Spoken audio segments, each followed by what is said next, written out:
With these non-commodity texts then, and you've got these different Gnostic Gospels, for example, one of the things I find interesting is that we're here in Egypt, and it's actually Egyptian names that you find in the text. Explain that, like what's going on, and how does that actually help us date those texts? Yeah, when we're reading, say, the Gospel of John, we're getting names, or the Gospels or Acts, we're getting names and we're getting places that are in the geographical areas and are most frequent in first century Roman occupied Palestine. For example, you're getting Jewish names in the book of John or in the early Gospels. These are names that would date to that time frame in that area. Yeah, not just names that were Jewish and that were being used in that time, but names that were popular within those particular decades that they're writing.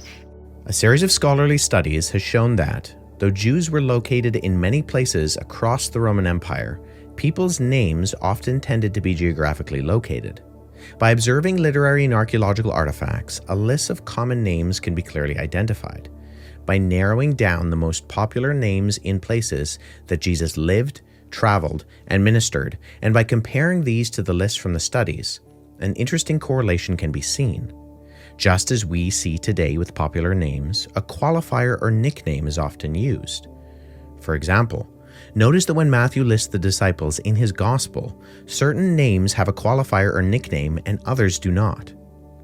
Simon, called Peter, and Andrew his brother, and James the son of Zebedee, and John his brother, Philip and Bartholomew, Thomas and Matthew the tax collector, James the son of Alphaeus, and Thaddeus, Simon the Zealot, and Judas Iscariot, who also betrayed him. As we would expect, the most popular names are those that have an added description.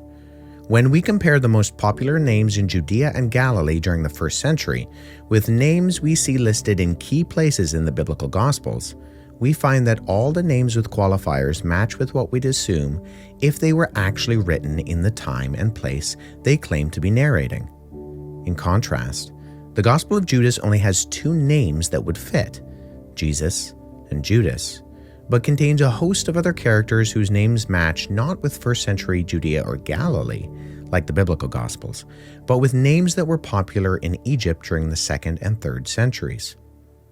Consider how difficult it would be for someone living outside of the locations and times that these events took place to get the right names with the right qualifiers. We have 4 biblical Gospels, with 4 different authors, and yet each gets this test of naming frequency and attribution right every time. A test and standard that the non-biblical Gospels simply do not pass. You know, we might think that that's easy to try to come up with, but if I told you, Andy, that I wanted you to forge, don't do this, it's morally ambiguous, but forge a document, say from 17th century France. I mean, you know some French names. Jean-Claude. Not a lot. Okay. Jean-Claude, Francois. Jacques Cousteau. Right. What are the chances, though, you forged that document on my behalf and you got the exact names that were right in that century in France, or even in like a city like Paris? I want you to forge this document from 17th century Paris.